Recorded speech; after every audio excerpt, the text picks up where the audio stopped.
జిల్లాలో నాది ఈరోజు ఇప్పుడు ఇక్కడ ముగిస్తుంది. నిన్న మహబూబ్ నగర్ నుంచి మొదలుపెట్టి నారాయణపేట్, గద్వాల్, వనపర్తి, నాగర్ కర్నూల్ ఈ జిల్లా హెడ్ క్వార్టర్స్లో అన్నింటిలో కూడా కార్యకర్తల సమావేశంలో రాబోయేటటువంటి ఒక స్థానిక ఎన్నికల సన్నాహాలు వీటన్నిటి మీద కూడా చర్చించడం జరిగింది.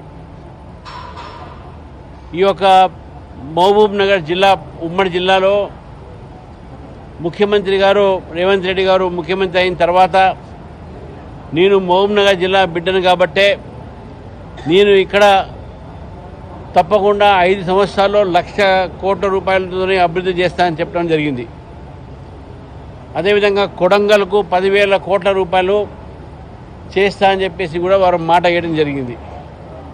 నేను ఈరోజు అడుగుతున్నాను ముఖ్యమంత్రి గారిని, ఇక్కడ ఉన్నటువంటి ఒక రైతులకు ఇంకా మన ఒక రావాల్సినటువంటి నీటి ఒక ఏదైతే సాగునీరు ఉందో ఇంకా వారికి ఇంకా వదలలేదు, ఇంకా రాలేదు.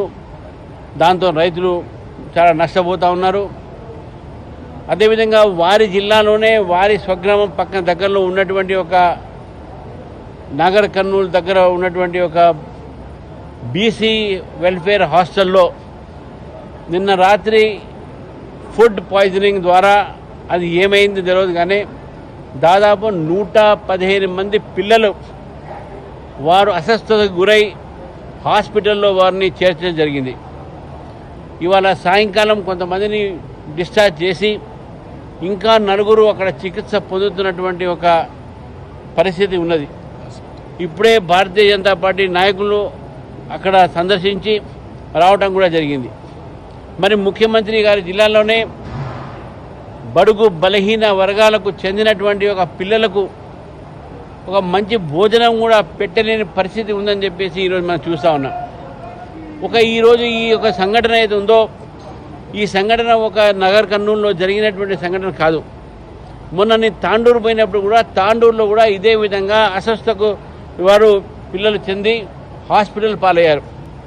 నిన్న మొన్న జరిగినటువంటి ఒక సంఘటనలో హైదరాబాద్లో కూడా గురుకుల స్కూళ్ళలో అక్కడ పిల్లలు హాస్టల్లో అక్కడ ఫుడ్ తిని అక్కడ వంటలు తిని ఈరోజు అస్వస్థతకు గురై హాస్పిటల్లో ఇంకా చికిత్స పొందుతున్నటువంటి మనకు సందర్భాలు చూస్తూ ఉన్నాం.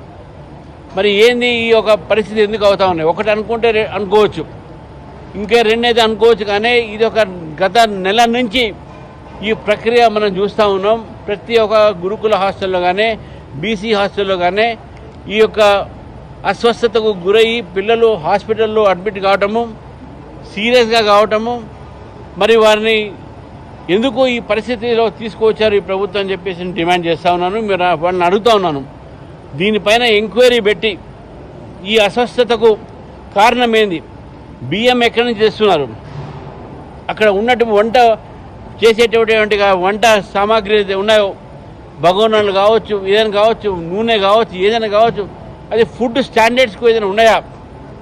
లేకపోతే మన రాష్ట్రంలో చదువుతున్నటువంటి ఒక చిన్నపిల్లలు ఏతున్నారో 9th క్లాస్ 10th క్లాస్ చదువుతున్న పిల్లలు ఈరోజు అడ్మిట్ అయి ఉన్నారు. అక్కడ 8th 9th 10th పిల్లలు ఈరోజు హాస్పిటల్ని అడ్మిట్ అవుతా ఉంటే బీద ఒక కుటుంబం నుంచి వచ్చి హాస్టల్లో ఇక్కడ ఉంటే వాళ్ళని పరిస్థితి చూస్తున్నారంటే ముఖ్యమంత్రి గారిని అడుగుతా ఉన్నాను, మీ పరిపాలనలో ఒకటి జరుగుతుంది అనుకోవచ్చు, కానీ ఎందుకు జరుగుతున్నాయి ఇవన్నీ కూడా? దీనిపైన ఎప్పుడైనా మీరు మాట్లాడారా? మాట్లాడితే మా ప్రభుత్వం బీసీలకు చేస్తుందని చెప్తా ఉన్నాను, కానీ బీసీ విద్యార్థులను రక్షించలేని ఒక ప్రభుత్వం ఇది. బీసీ విద్యార్థులని రక్షించలే కాదు, సరైన ఒక బువ పెట్టినటువంటి ప్రభుత్వం ఇది. నేను రేవంత్ రెడ్డి గారిని అడుగుతా ఉన్నాను, ఏం చేశారు? ఇక్కడ 1,00,000 కోట్లు పెడతా అని చెప్పారు, 10,000 కోట్లు అక్కడ పెడతా అన్నారు. మీ ఇంటి నుంచి కొద్ది దూరం వరకు 4 లేన్ల రోడ్లు వేయగానే అభివృద్ధి కాలేదు. కాబట్టి ఈరోజు అభివృద్ధి కార్యక్రమం అనేది జిల్లా మొత్తం కూడా చేయాల్సిన అవసరం ఉన్నది. ఈ యొక్క సందర్భంగా మీ ద్వారా నేను ప్రభుత్వాన్ని డిమాండ్ చేస్తా ఉన్నాను, ఈ యొక్క గురుకుల హాస్టల్స్లో కానీ స్కూల్స్లో కానీ మన బీసీ వెల్ఫేర్ సంబంధించిన హాస్టల్స్లో కానీ ఇక సమగ్ర విచారణ జరిపి వాస్తవాలు బయటపెట్టి దోషుల మీద చర్య తీసుకోవాల్సిందిగా భారతీయ జనతా పార్టీ డిమాండ్ చేస్తూ ఉంది.